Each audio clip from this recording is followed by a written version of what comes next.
What's good, people?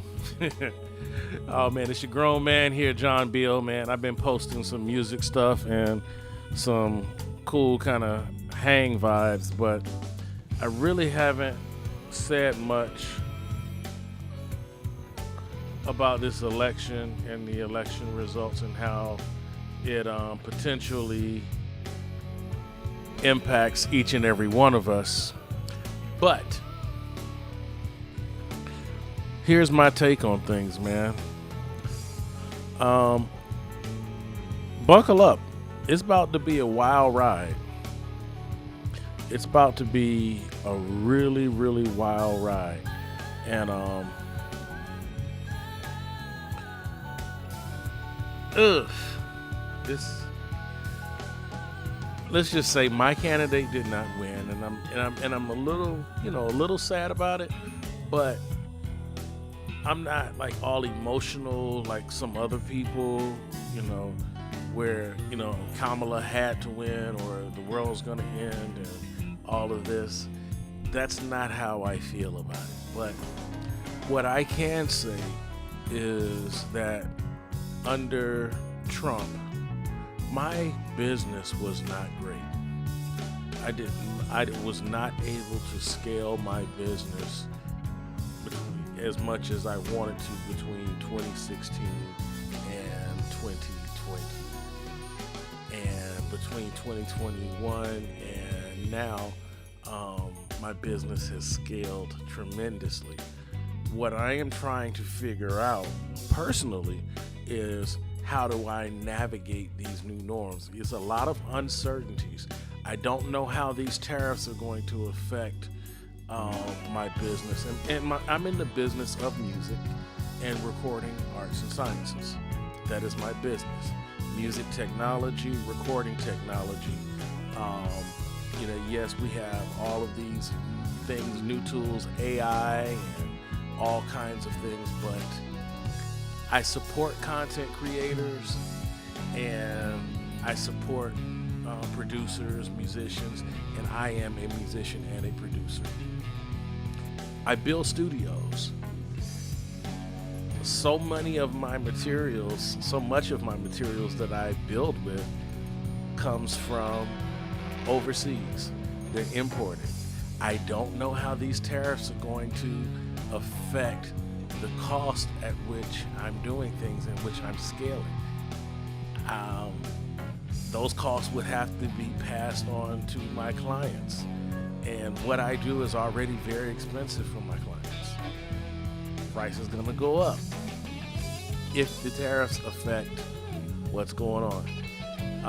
We're just getting inflation back under control. My question is, do these tariffs are they going to affect inflation again? If my prices go up, I'm sure other people's prices are going to go up as well. I just don't know how this is going to affect the scaling of my business. Now, am I operating in fear? Absolutely not. I am operating in the unknown. Am I taking an emotional approach to this? No, not really. I'm being very pragmatic. I am doing things right now. The stock market is booming, so I am diversifying some things and making some purchase, and I've made some sales based upon projections. I was heavily vested in the EV market, and I am, downsizing my investment in EVs right now because the Trump administration said that, Trump said he's basically going to remove these EV mandates, which means that EV sales are probably going to slow. Some of the development may slow. Do I still think the EVs are the future? Absolutely. Do I think it's going to be a much slower process now? Probably. Am I going to completely divest from EVs? No, I'm not going to completely divest. However,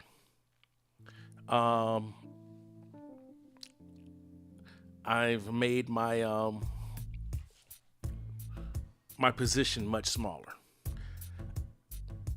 I think it's really, really important for us as content creators, us as producers, musicians, to figure out how to make sure that our business is intact and how do we capitalize on new opportunities right now. Don't get caught up in the daily headlines of, oh man, what did Trump do now? What did Trump do today? What did he say? We already know that he's going to say and do what he does. He's going to do everything that he can to occupy the headlines. He's an entertainer. However, we got to be about our business. Nobody's coming to save us but us. And how do we do that? We make sure that all of our eggs aren't in one basket. I don't have all of the answers as to what it's going to be, but my eyes and ears are definitely to the ground right now about, different opportunities, different things that are presented, even still for, minority investment, the chances for minority contractors to get the contracts that are available. Project 2020, Project 2025. If you've looked at it, it's a mess. Don't let it scare you though. These are not things that are going to happen overnight. And we are not the whole saying, we are not our ancestors. It's kind of an insult to the ancestors that we have, but I feel the sentiment behind it. We are not our ancestors.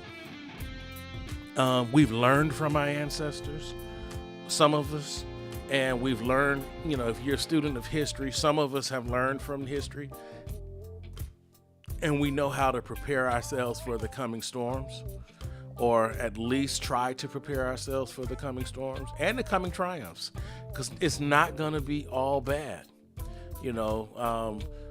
My pastor said, and I'm not going to get all preachy, but kingdoms come and go all the time. So do governments, so do administrations. Some folks, every kingdom in the history of kingdomdom has thought that their reign was going to be forever. And at some point in time, it went kaput. Empires rise, empires fall. Administrations come, administrations go. We have to figure out how to make our business thrive regardless of the political climate. In 2016, when this jerk became president of the United States and he implemented his Muslim ban, it directly affected a major business deal that I had going on producing some international artists. I never recovered from that emotionally. It was a major deal, major. Just trust me on this. I still don't like this orange son of a whatever you want to call him because of what he did. His policies are dumb. Yeah, maybe you need to take a stance on certain things, but these blanket policies, we're going to ban all Muslims. This thing, we're going to, throw out the education system. We're going to do this and do that. There's no nuance to his policies. And if you know anything about success in diplomacy and even in doing business, the key has always been in the nuance.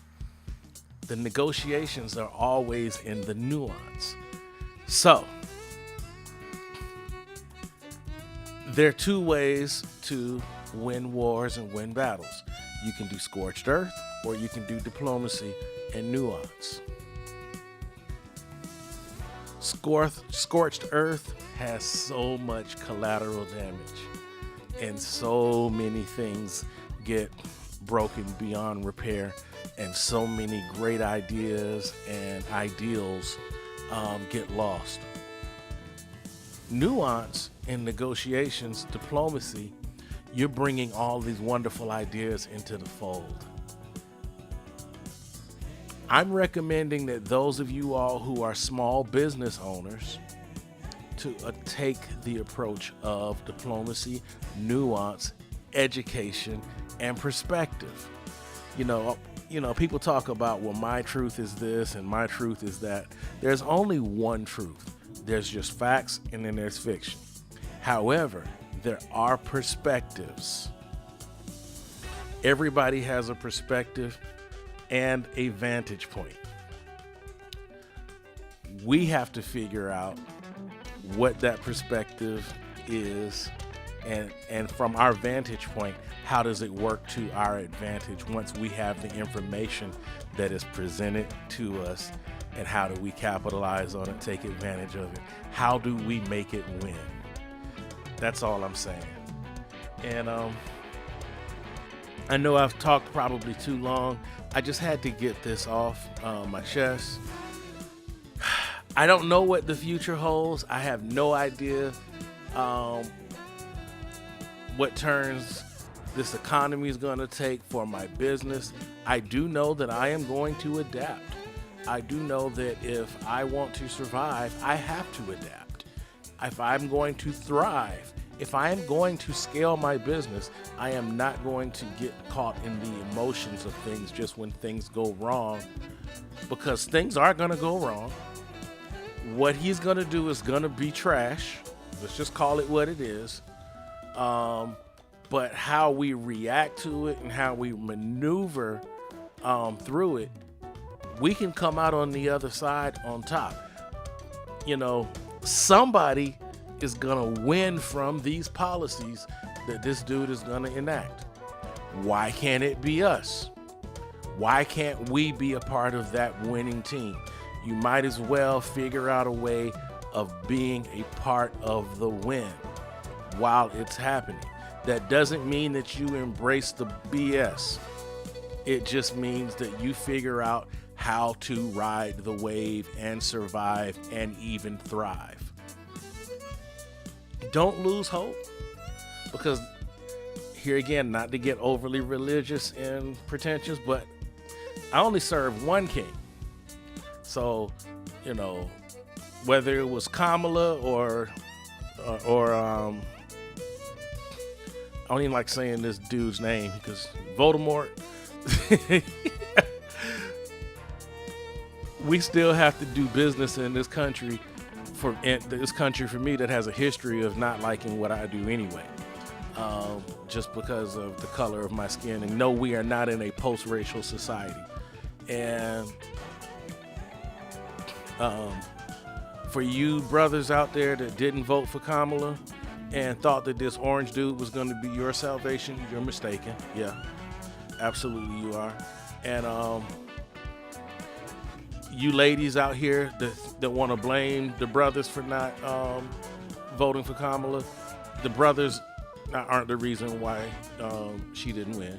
It was a few brothers that got together and decided not to vote for Kamala.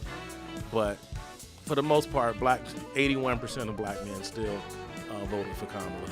And so can't blame the brothers for that. However, that 19% of black men that did not vote for Kamala, you have to ask the reason why. And I don't think it was so much for Kamala as it was for the Democratic Party. The Democratic Party has not shown a real interest in the opinions or agenda for black men. I'm just saying, I'm calling it what it is. Now you ask what our agenda is. Jobs, economic opportunities, contracts. Government contracts right now are not really awarded to black men. Most of them are set up now to be awarded to women and minorities, which usually happens is usually a minority woman gets the contract for those diversified contracts. Black men are often left standing, waiting, and wanting because there's no opportunity for them to happen. They usually go with where they can, kill two birds with one stone, get a woman and a minority, and then you satisfied that, that quota that has to be allotted for that contract. There's very little opportunity for black men to scale their businesses through any type of contract work aid. I'm not saying it doesn't happen. Heck, I am an example of it happening. I'm a contract worker. My business thrives on contracts. However, I have to work 3 times harder than everyone else to get the contract. More importantly, to keep the contract. So